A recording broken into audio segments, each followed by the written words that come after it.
Eto guys, so nararamdaman nyo ba na hinihila nyo? Kumbaga parang, di ba yung mga mangingisda, naghahagi sila ng lambat para mahuli nila yung malalaking isda. So parang yung agos ng tubig, parang tinatapon sila ng agos ng tubig dun sa loob ng lambat nyo. So kaya parang nahahatak nyo.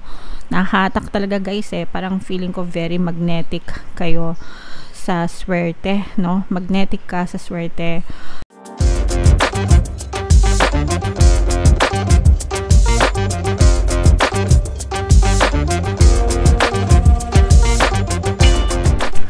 Hello guys, hello Aries, welcome back to Pinoy Pixie Tarot. Ang pamagat ng episode natin for tonight is first half ng August kapalaran. So August 1 to 15 para sa Aries, Sun, Moon, Rising, Sign, and Venus. In case hindi kayo nakaresonate dito guys, pwede nyo pakinggan yung monthly horoscope for August. Baka nandun yung energy nyo guys. So unahin natin itong deck na to. Tingnan natin yung mga mensahe sa inyo ng inyong mga gabay. So we have appreciation, meron tayong walking away in reverse mga kapiksi, and meron din tayong hostilities. Ito yung negative energy mga kapiksi. Ito yung nangangahulugan ng mga kapahamakan, danger guys, masasamang loob, masasamang tao, masasamang circumstances, negative circumstances. So hanggang kaya nyong umiwas mga kapiksi sa mga ganong klaseng sitwasyon na pwedeng makapag-provoke or pwedeng makapagpa-trigger ng kanigahan sa paligid nyo. Ito ibabala guys na iwasan nyo mga kapiksi, iwasan nyo masangkot sa mga ganong klaseng tao, sitwasyon, bagay, para hindi kayo mapahamak. Syempre guys, importante pa rin yung magdasal at humingi tayo ng tulong, no, sa ating mga gabay para maiwasan yung mga ganitong klaseng pagkakataon or circumstances. Okay? And then, ito naman guys, this is very positive energy. Unang-una guys, walking away na in reverse, ibig sabihin nito moving on, no?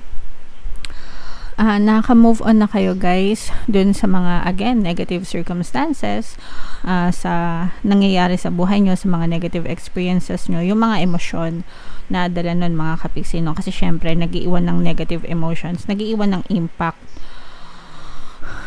negative impact yung mga negative circumstances. Yung impact niyan syempre nangyari sa inyo, so iisipin nyo, so maapektuhan yung emosyon nyo. Pag naapektuhan yung emosyon nyo, maapektuhan yung buhay nyo. Okay? Sometimes matagal bago makalimutan kasi paulit-ulit na nagre-replay, especially pag negative, no? Malakas yung vibration mga kapiksi, pero nakikita natin na you're trying to move on, you're trying to walk away from those situation, which is maganda para sa'yo kasi makakatulong yan. And then i-divert mo yung attention mo, nagsisimula ka na ma-appreciate, no, yung kagandahan ng buhay imbis na magreklamo ka dun sa mga pangit na nangyari or nangyayari sa buhay mo. Natututo ka mag-appreciate ng mga magagandang bagay, mga magagandang blessings, mga magagandang pangyayari sa buhay mo. So dapat talaga ganun, sa ganun natin dinadivert yung attention natin para hindi mas lalong bumigat. Kasi syempre negative na ngayon nangyayari sa buhay natin, tapos nagrereklamo pa tayo, so lalong bibigat yung buhay natin, di ba? Kapag hindi natin inaccept or tinanggap na okay, nangyari na to, tapos na to, wala na akong magagawa, move on. Bagkos ay magpapasalamat ako kasi kahit paano buhay pa ako, nakasurvive pa ako, still standing, di ba? And appreciate nyo yung mga meron pa kayo, mga kapiksi.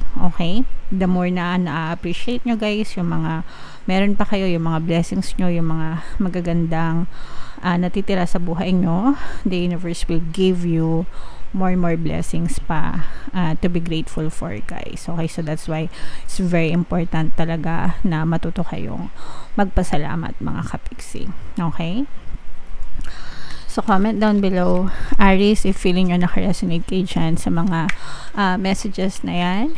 Tingnan natin guys yung ganap sa inyo ngayong August 1 to 15. Shuffle ko to guys. Habang sinashuffle ko to, panoorin nyo muna yung video natin regarding sa ating paano mag-manifest ng abundance video course. Kapiksi, sawa ka na ba sa mga struggles at hirap sa buhay mo? Masipag ka ba at masikap sa buhay ngunit hindi ka pa rin umaasenso? Ilang beses ka na bang nag-attempt magnegosyo at mag-invest pero palagi ka pa rin nalulugi? Sa pagkakataon na ito ay maaaring may subconscious beliefs ka na nagiging balakid sa iyong pag-unlad at pagyaman. Introducing, paano mag-manifest ng abundance video course. Dito ay matututunan mo ma-overcome ang mga balakid mo para tuluyan ka ng umunlad, umasenso, sumagana, maging matagumpay, successful at maswerte sa iyong kabuhayan, pera, trabaho, negosyo sa labi at kaperahan ng bonggang-bongga. Dali, mag-send na ng email sa pinoypixitaro@gmail.com at simulan na ang iyong pagyaman ngayon. Alright. So, sa lahat ng gusto mag-avail ng course, guys, meron tayong discount until July 31 na lang. So, i-avail nyo na mga kapiksi. Sobrang ganda talaga niyan. And meron din tayong bagong course, paano mawala ang third party at magkaroon ng harmonious na relationship para sa mga kapiksi natin, na para mawala yung mga kabit ng mga jowa nyo, guys. 30% discount until July 31. So, i-avail nyo na mga kapiksi. Sobrang ganda talaga niyan. So, ito guys, this is both positive, this is positive, no? This is very positive kasi yung sinasabi natin na moving away, mga kapiksi. Yan. So, ito guys, by the way, Aries, kayo ay na-represent ng King of Wands sa ating spread. Meron din presence dito ng water sign, Cancer, Pisces, Scorpio. For some of you, you may be dealing with a water sign or maaaring may water element kayo sa inyong natal chart. So, ito guys, yung nakikita natin pag move on nyo, pag walk away nyo sa mga negative na circumstances. Yung iba sa inyo guys, parang gusto nyo tumawid, no? Parang gusto nyo tumawid sa labas ng comfort zone nyo, gusto nyo mag-try ng mga bagong bagay, kumbaga parang na-explore nyo na lahat ng pwede nyo gawin sa loob ng comfort zone nyo, and wala kayong nakikitang, kumbaga yung iba sa inyo parang wala naman kayong nakitang improvement, pag-unlad, pag-asenso. So yung iba sa inyo talagang magte-tempt kayo na lumabas ng inyong comfort zone, and parang kakalimutan nyo na yung iba sa inyo guys, parang feeling ko gusto nyo magsimula ng bagong buhay, no? And you're trying to walk away from yung mga negative past nyo, and makakatulong yan sa inyo para magkaroon ng panibagong pagsisimula. Pero yung iba sa inyo parang nararamdaman ko na medyo bumubuelo lang kayo, no? Kumbaga siguro nagpaplano, bumubuelo, ganyan, nag-aantay ng, hindi ko alam kung ano inaantay nyo, pero okay lang yan guys. Antayin nyo lang yung, kumbaga yung tamang time talaga. Kung feeling nyo ready na kayo, edi go na kayo mga kapiksi. Okay?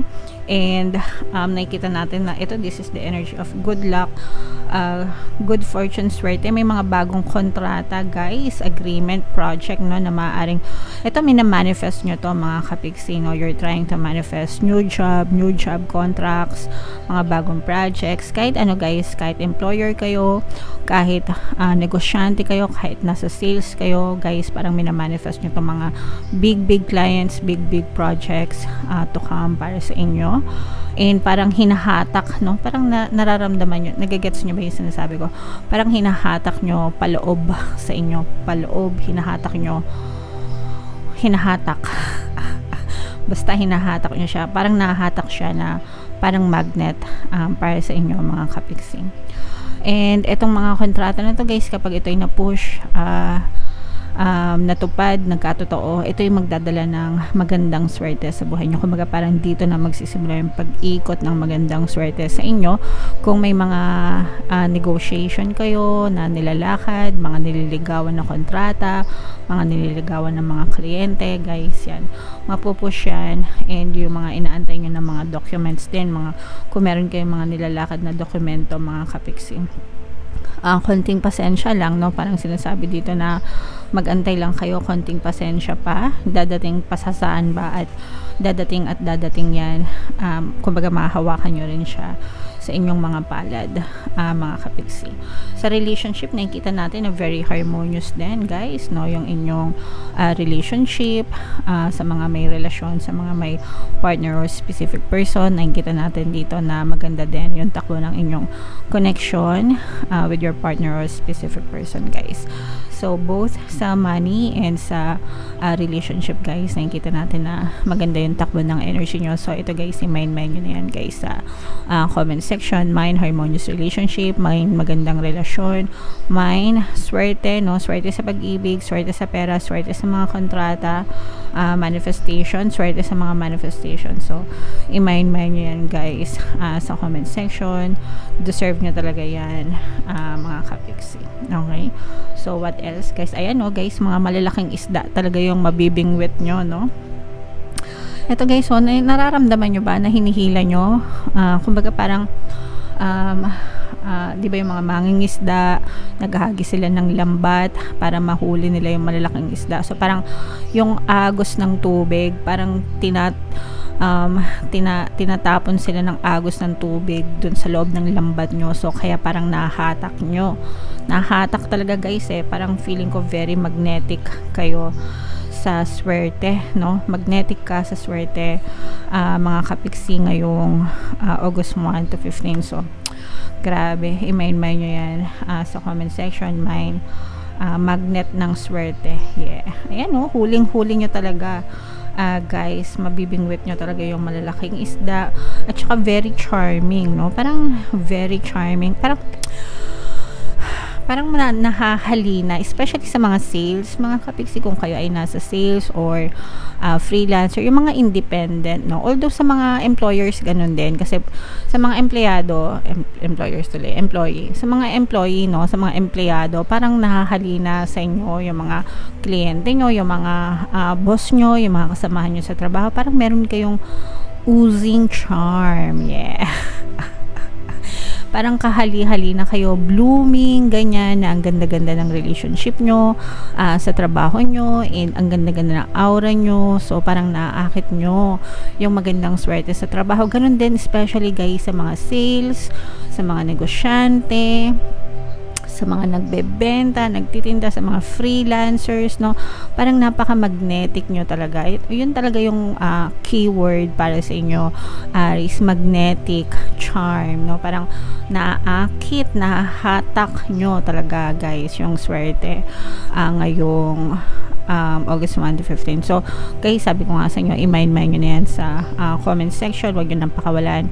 Mind, ng swerte, magnetic charm, magnetic luck, magnetic good luck. Kung ano-ano na yung sinasabi ko. Basta, mahatak nyo talaga, Aries, yung swerte sa buhay nyo ngayong August 1 to 15. So, i-mind nyo na yan. Okay? Huwag nyo nang pakawalan, guys. Alright, and just continue on affirming, swerte ako, yung mga affirmations natin guys, mantaboy ng malas, pang-akit ng swerte. So, yung affirmations na nilagay ko doon guys, super pang-akit talaga ng swerte. So, pakinggan nyo, ang daming success stories. Ito yung playlist mga kapiksi, and ito naman yung ating success stories ng paano mag-manifest ng abundance video course. Click here to subscribe guys, and click here to join our membership program. Thank you for liking, sharing, and subscribing. See you again next time. I love you all guys. Have a nice day. Bye bye.